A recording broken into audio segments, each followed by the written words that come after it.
Video నచ్చినట్లయితే like చేయండి, subscribe చేయండి. అప్పుని పెళ్లి సంబంధాలు చూసుకోవడానికి పెళ్లి కొడుకు వాళ్ళు అప్పు వాళ్ళ ఇంటికి వచ్చేశారు.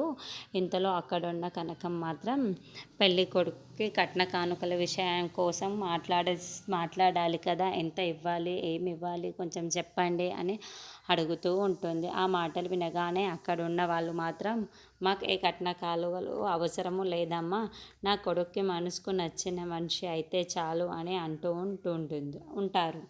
ఆ మాటలు వినగానే అక్కడున్న కావ్య ఇంట్లో ఉన్న వాళ్ళందరూ చాలా సంతోషిస్తూ ఉంటారు.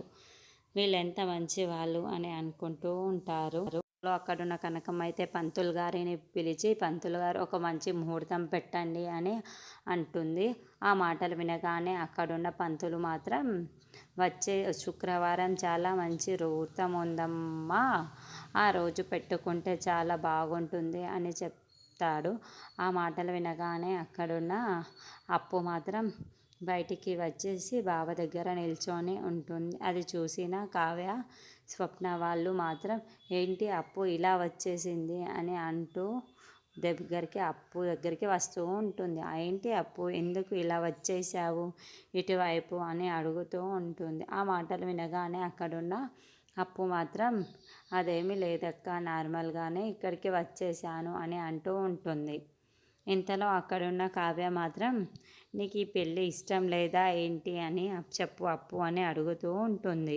ఆ మాటలు వినగానే అక్కడున్న అప్పు మాత్రం ఒక్కసారికి షాక్ అయిపోయి ఉంటుంది.